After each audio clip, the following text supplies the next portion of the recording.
On today's episode of Body Bangin', we are talking with a duo. They travel around the country and talk with shops, work with shops just like yours, helping them to be the best they can be individually and then as part of a team. Helps them to develop a great culture, to then provide better customer service. I mean, the list just goes on and on of all of the great things that they are bringing to shops. And today, they're bringing it on this show to share with you. Stay tuned for more on today's episode of Body Bangin'. Welcome to Body Bangin', your podcast for all things body. Auto body, that is. And now, introducing Body Bangin's host, Mickey Woods of Mickey Woods Marketing. Mickey is a former auto collision center owner and is now a marketing and business development expert to shops across the globe. Hey everybody, welcome to another episode of Body Bangin'. I am super excited to have with me today Kandy and Outlaw, and their company is NextProgression. So Kandy and Outlaw have been doing this for over 20 years. They help body shops across maybe the globe, on earth, in the heavens. It helps us all be better people so we can be better in business. And I know there's so much more to it. So we're going to talk with them today about not just bettering your business, but really bettering ourselves, bettering the people around us. And I'm really excited to dive into this with you guys. Thank you for coming on. So happy to have you. We are delighted to be here. Thank you. And thank you for that introduction. Perhaps we should have told you, we refer to ourselves as Team Outlaw. And we'll talk about the seeds, but if anyone who knows us or has participated in our workshops, you know about these, we call them seeds. If you don't know what they are, then you may refer to it as an acronym. Okay. And so team, and our acronyms are all capital letters, team, T.E.A.M. Mm-hmm. Team Outlaw is how we refer to Outlaw and Kandy. Okay. As a team. Yes. And that is totally engaged and motivated. And so in the work that we do, we focus on leadership. We focus on, as we were just previously discussing, embracing change. Mm-hmm. And we have helped many organizations, a bulk of which are in the collision repair industry, work as a team together. So we do whole team workshops to create awareness that we are all leaders. We work with organizations, whole groups, and out of that evolved some one-on-one. So we also do one-on-one coaching and so forth. I'm inspired by that introduction. Thank you so much. Invite a young person to listen with you. And if that person can't listen with you or view it with you, then encourage them to listen. Because what we want to do is help not only you, but we want to help that young person who's getting started in their career journey. And we want to make sure that that young person understands that in collision, automotive, it is a career and not just a job.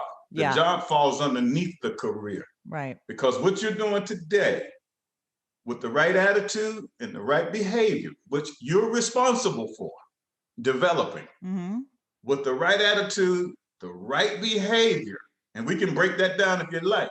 Yeah. This opportunity is for you and for you to take full advantage of, because many of these owners are looking to perform, produce results, and they need people. Yeah. Right. And they want to grow. Right. So whatever you're doing today with the right attitude and behavior, your job responsibilities will change over time. So please invite that young person, because what I want to lay on that young person and to the person that's listening, the journey. Yeah. The journey. And it is a journey. And this collision space, like many opportunities, they're going through change. Yeah. But change is great. Yeah. We need change because change prevents complacency. That's right. And you need that stimulation. We want you to embrace change. Yeah. And see the opportunities in change, because we have a motto: when you stretch, you grow. Yeah. Right. And when you grow, you learn. Mm. You can't do that being complacent. Mm-hmm. So please invite a young person. I'm going to, within a short period of time, talk about the game of life in 4 quarters. Mm. Game and life are 2 seeds in our business. And we won't get too deep into these seeds because they take on a beautiful meaning. Mm-hmm. So we have, over the last 30 years, built this game of life in 4 quarters. I'm a former collegiate athlete. Awesome. And in elementary school, I was conditioned to be a winner. It started back in the first quarter in the game of life in 4 quarters. See, we've always played 4-quarter sports. So we've taken this concept and applied it to life. Yeah. Because as you know, all games are played and all games come to an end. Yes. Life comes to an end at some point. We just don't know when. Mm-hmm. And so when we developed the game of life in 4 quarters, we were so inspired to help individuals who are in those various quarters find fulfillment and find joy. And joy is a seed. Journey on, yes. Yes, I can. And so in the first quarter of my conditioning, I was conditioned to win. Finish what you start. It helped to develop this mindset of a can-do, positive mental attitude. And again, this is for the young people. Right. When you develop that type of mindset, and knowing that in life, you're going to encounter obstacles, you're going to encounter challenges, you're going to encounter problems, you're also going to encounter opportunities. You're going to encounter things in life and you will respond to them. Yeah. But the way you've been conditioned mentally determines how you respond. Your awareness around your environment and the things that happen in your environment will determine how you respond. Totally. See, I'm in the 3rd quarter. So do I need to set up the frame? So set it up. So the 4 quarters is based on the combined ages of both man and woman. Okay. The average age of both man and woman, life expectancy. We've broken that up into 4 quarters. The first quarter is conditioning. This is where your environment plays an important role in your development and the things you start to believe, your behavior, your attitude, maybe even your values are starting to formulate in the first quarter. Now, let me just tell you, we base this on an 84-year age. Okay. So we've taken 84, divided it into 4. Yeah. And it lets you know the time within each quarter. Okay. 21 years. Yeah. And just like life, it's not like as soon as you turn 21, you flip over. Yeah. There's some awareness and some work to be done in your flipping over.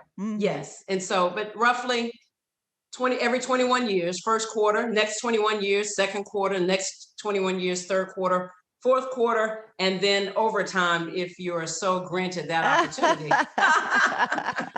But what's important to what's just been said is what Kandy said earlier. As you matriculate along that timeline, because see, life and time has an intimate relationship.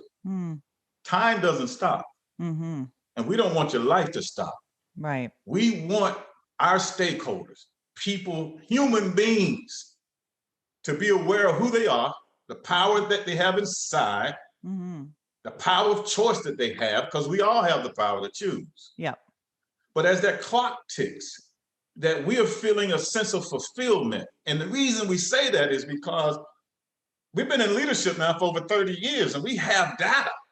And when we get into certain environments and there are people in there who are in the second quarter, the third quarter, and even the fourth quarter, the first quarter, again, is conditioning. That's where your beliefs and your attitudes are starting to form. That's 21 years now. And then the second quarter, we call it self-awareness.